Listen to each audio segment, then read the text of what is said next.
Hi hello friends, ఎలా ఉన్నారు? అందరూ బాగున్నారా? మళ్ళీ ఇంకో కొత్త వీడియోతో అయితే వచ్చేసాను. మీరు కనుక నా ఛానల్ కొత్తగా చూస్తుంటే నా ఛానల్ని సబ్స్క్రైబ్ చేసుకొని నాకు సపోర్ట్ చేయడం మాత్రం మర్చిపోకండి. లాస్ట్ వీడియోలో అయితే క్రికెట్ ప్రాక్టీస్ అయితే చూపించాను కదా, ఆ వీడియో ఎవరైనా చూడకుండా ఉంటే ఒకసారి అయితే ఆ వీడియో చూసేసేయండి. ఈరోజు అయితే ఇంకా ఫైనల్గా క్రికెట్ ఆడే రోజు అయితే వచ్చేసింది. నాకు యాక్చువల్గా అసలు వీడియో తీయాలన్న ఇంట్రెస్టే లేదు, ఎందుకో తీయాలి అనిపించలేదు. అందుకని కొంచెం సేపు తర్వాత అయితే స్టార్ట్ చేశాను వీడియో తీయడం. మాకు మ్యాచ్ వచ్చేసి 4కి, రిపోర్టింగ్ టైం ఏమో 3:30కి అని చెప్పారు. ఇంకా మేము వెళ్ళేసరికి 3:30 ఏమో అయినట్టుంది. మ్యాచ్ అయితే స్టార్ట్ అయిపోయింది. చెప్పాను కదా, మా హస్బెండ్ వాళ్ళ కంపెనీ నుంచి లేడీస్ అయితే 2 టీమ్స్ పార్టిసిపేట్ చేస్తున్నామనేసి. వీళ్ళు ఒక టీం ఆడుతున్నారనమాట. వీళ్ళైతే ఫస్ట్ బ్యాటింగ్ సెలెక్ట్ చేసుకున్నారు. సో బ్యాటింగ్ అయితే ఆడుతున్నారు వీళ్ళు ఇక్కడ. మాకు బౌలింగ్, త్రో బౌలింగ్ అయితే జెంట్స్ వేస్తారు కదా, చెయ్యి ట్విస్ట్ చేసి, అలాగైతే కాదు. Throw bowling. ఇంకా మామూలుగా వైడ్ వెళ్తే ఒక రన్ వస్తుంది కదా, ఇక్కడ అలా కాదు, 3 రన్స్ వస్తాయి. వైడ్లోనే ఈజీగా గెయిన్ చేయొచ్చు స్కోర్ అయితే. సో ఇప్పుడైతే థంబ్నెయిల్ ఎందుకు అలా పెట్టాను అన్నదైతే చెప్తాను. మాకు ఎవ్రీ ఇయర్, నేను వచ్చింది లాస్ట్ ఇయర్, అంటే మేము వచ్చింది అయితే ఎవ్రీ ఇయర్ మంత్ ఎండింగ్లో ఇట్లా టోర్నమెంట్స్ జరుగుతాయి. వేరే వేరే కంపెనీస్ వాళ్ళు పెడతారు, మా హస్బెండ్ వాళ్ళ కంపెనీ వాళ్ళు కూడా పెడతారు. మా హస్బెండ్ వాళ్ళ కంపెనీ వాళ్ళు 2 సార్లు పెడతారు. ఇంటర్నల్గా ఒకటి, కార్పొరేట్ లెవెల్లో ఒకటి పెడతారు. ఇంటర్నల్గా ఏంటంటే మాకు ఇన్ని టౌన్షిప్స్ ఉన్నాయి కదా, ఆ టౌన్షిప్స్లో ఎవరు టౌన్షిప్స్ తరపు నుంచి వాళ్ళైతే ఒక టీమ్గా పార్టిసిపేట్ చేస్తారనమాట. కార్పొరేట్ దాంట్లో ఇంకా వేరే కంపెనీ వాళ్ళు వచ్చి పార్టిసిపేట్ చేయడం అలా జరుగుతుంది. ఇప్పుడు జరుగుతుంది అయితే మా హస్బెండ్ కంపెనీ వాళ్ళు పెట్టింది అయితే కాదు, వేరే కంపెనీ వాళ్ళు పెట్టింది. మా హస్బెండ్ వాళ్ళ కంపెనీ తరఫున మేమైతే పార్టిసిపేట్ చేస్తున్నాము. ఇక్కడ లేడీస్కి జరుగుతుంది, అటు పక్కన ఇంకో గ్రౌండ్ ఉంది, అదేమో జెంట్స్కి జరుగుతుంది. టౌన్షిప్స్ గురించి చెప్తున్నాను కదా, అయితే మా టౌన్షిప్ నుంచి కూడా ఒక టీం అయితే పార్టిసిపేట్ చేశాము. ప్రాక్టీస్ చేసాము, ఒక 2 వీక్స్ ఏమో ప్రాక్టీస్ చేసాము. నాకు క్రికెట్ ఆడే ఇంట్రెస్ట్ కూడా లేదు అసలు, నాకు ఆ గేమ్ రూల్స్ కూడా తెలియదు. అయితే మా హస్బెండ్ ఆడొచ్చు కదా, అందరు లేడీస్ ఆడుతున్నారు కదా అంటే ఇంకా నేను కూడా ఇంక ఏదో ఇష్టం లేకపోయినా కానీ నాకు పేరు ఇచ్చాను అనమాట. ఇంకా నేను ప్రాక్టీస్ చేసే టైంలో చాలామంది చెప్పారు బ్యాటింగ్ బాగా చేస్తున్నావు, బౌలింగ్ బాగా చేస్తున్నావు అనేసి.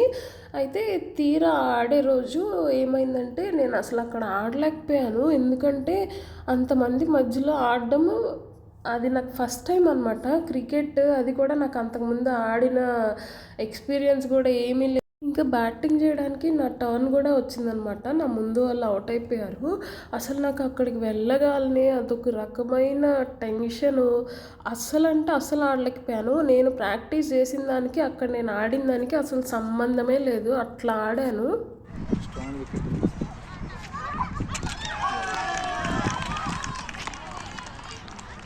వైడా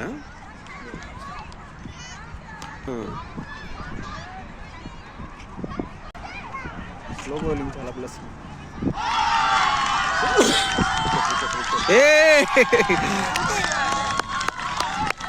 స్లో బౌలింగ్ ప్లస్ వికెట్ పెడితే చాలా ప్రెజర్ వచ్చింది.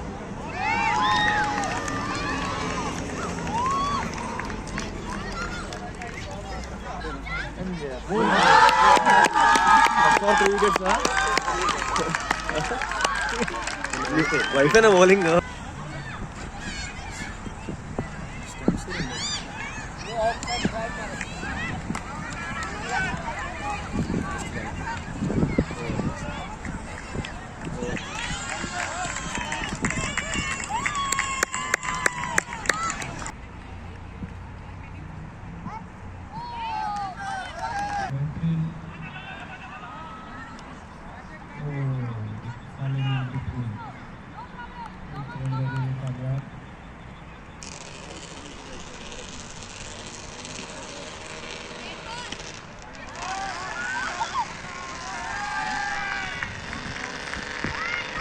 Another match with Soar Kohli and L&T. So Rajwal Shetty did 29 runs in 9 balls. Score 22-1.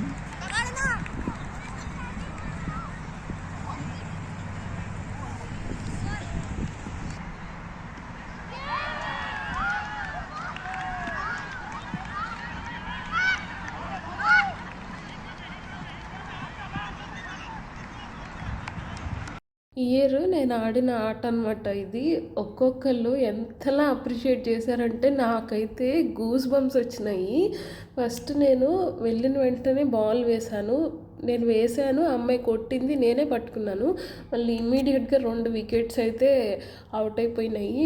అసలు ఎంతమంది అప్రిషియేట్ చేశారంటే నేను చెప్తాను. ఇంకా నేను సరిగా ఆడలేకపోయాను లాస్ట్ ఇయర్ అని చెప్పాను కదా, అదొక ఫీలింగ్ ఉంది నా బ్రెయిన్లో.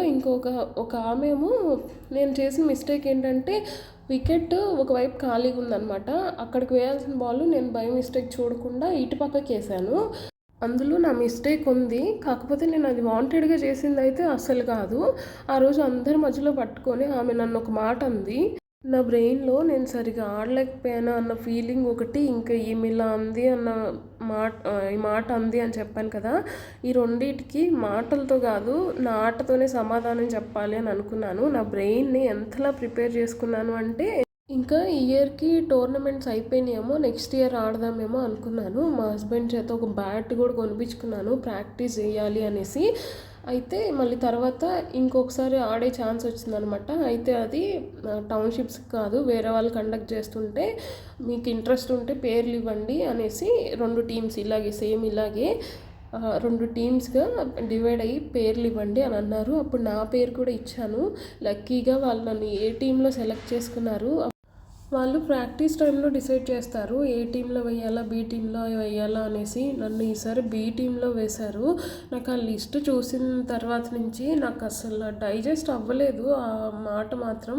ఈసారి మళ్ళీ ప్రూవ్ చేసుకోవాల్సిన టైం వచ్చింది అని డిసైడ్ అయ్యాను. సో ఆడాను. చాలామంది అంటే చాలామంది అప్రిషియేట్ చేశారు. ఆ రోజు నన్ను అన్న మనిషి ఈరోజు నేను గ్రౌండ్లో ఆడుతుంటే వెల్ ప్లే అని పెద్దగా అరుస్తూ ఉంది. ఆమె కాదు, అందరూ అరుస్తూనే ఉన్నారు. నాకైతే అది మెడల్ కన్నా చాలా వాల్యుబుల్ అనిపించింది. బీ టీంలో ఉన్నానన్న మాటే కానీ నా ఇంపార్టెన్స్ ఏమీ తగ్గిపోలేదు. వాళ్ళు మాత్రం నువ్వే బ్యాటింగ్ చేయాలి ఫస్ట్, నువ్వే బౌలింగ్ చేయాలి అని పంపించారు. ఏ టీం వాళ్ళే ఏ టీం కన్నా బీ టీం వాళ్ళే బాగా ఆడారు అనేసి వాళ్ళు కూడా అప్రిషియేట్ చేశారు. చెప్పా కదా, ఇవి మెడల్ కన్నా వాల్యుబుల్గా అనిపించినాయి ఈ మాటలు అనేసి. ఇక్కడ నేను నేర్చుకుంది ఏంటి అంటే టెన్షన్ మన ఒరిజినాలిటీని కోల్పోయేలాగా చేస్తుంది అన్నదైతే నేను